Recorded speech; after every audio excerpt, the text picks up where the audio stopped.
Okay, welcome to this edition of the Native News Update. I'm your host for today's program, Paul Demain. Many of the stories read here can be found at our websites at IndianCountryTV.com or IndianCountryNews.com. Here are the news stories for the day from the Associated Press and other Native American news sources.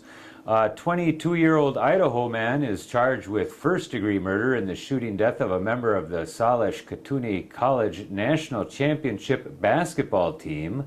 Juan Aldana Villanueva of Post Falls, Idaho, is charged with killing 21-year-old Tim Wolf after an argument at a bar in Coeur d'Alene, Idaho, the night of May 8th. Shortly after closing time, Villanueva allegedly pulled up in a car and shot Wolf in the head.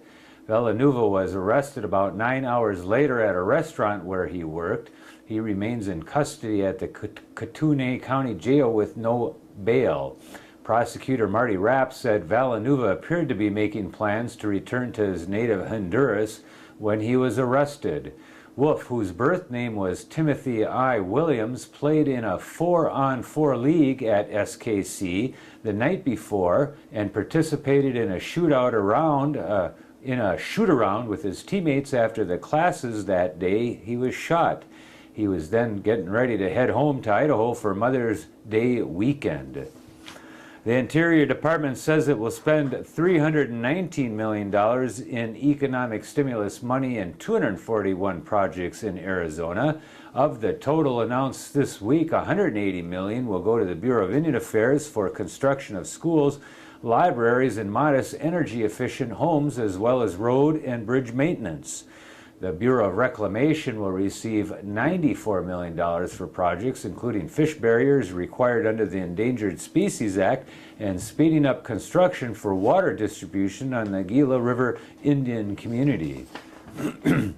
A First Nations leader has launched a write-in campaign designed to reinforce the treaty right of First Nations citizens in Canada to tax exemption.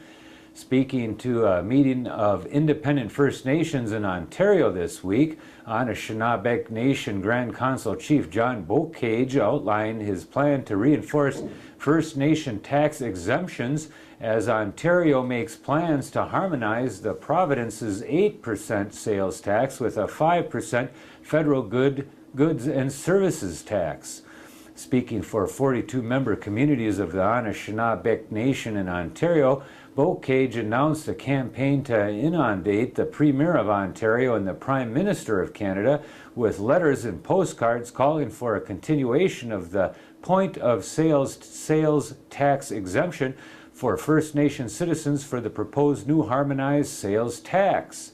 Bocage has also called on government to welcome First Nations as an active participant in the discussions about the proposed comprehensive integrated tax coordination agreement. 5 tribes hope to convince a state committee that Mount Taylor's cultural resources are worth preserving, but opponents fear protection for the mountaintop will interfere with private property rights and economic development. The State Cultural Properties Review Committee meeting was the first time Mount Taylor was considered for a permanent spot on the State Register of Cultural Properties after the western New Mexican mountain was given a temporary emergency listing during a heated meeting attended by hundreds of people about a year ago. The committee took public comments in Santa Fe on May 15th.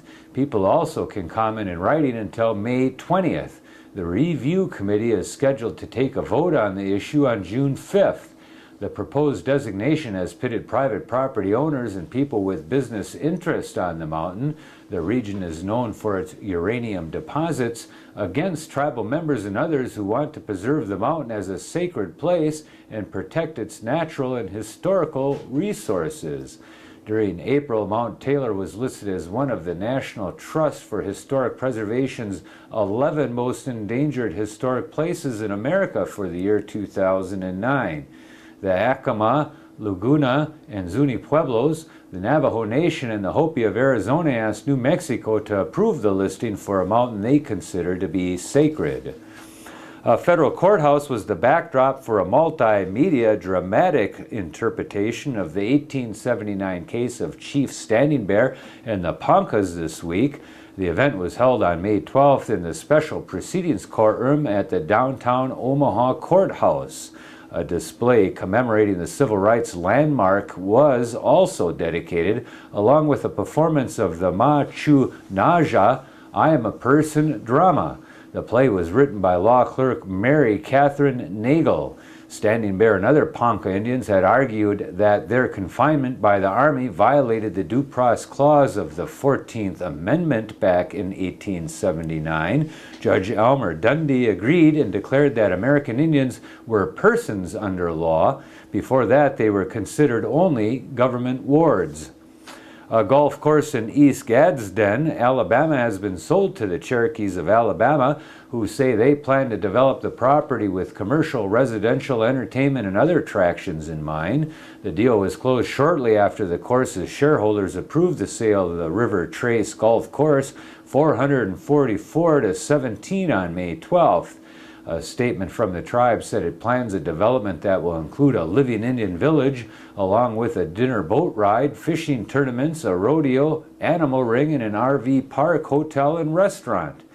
Joe Huddleston, a spokesman for the tribe, said it was loosely organized until 2002, when the Cherokees of Alabama was officially formed. Keishan Lara, who grew up in a Native American community in Northern California that felt exploited by researchers, has become the first of her tribe to earn a doctorate from Arizona State University. Laura, 29, wrote her dissertation on the community's concepts of giftedness and plans to continue research to improve the way education is taught in Native American communities. Lara was one of several extraordinary ASU students who received degrees May 13th there in Arizona. And that is the latest roundup of news from Indian Country on this edition of the Native News Update. We want to thank our underwriters for helping us with this broadcast and you for joining with us, and we hope you all have a great, great day.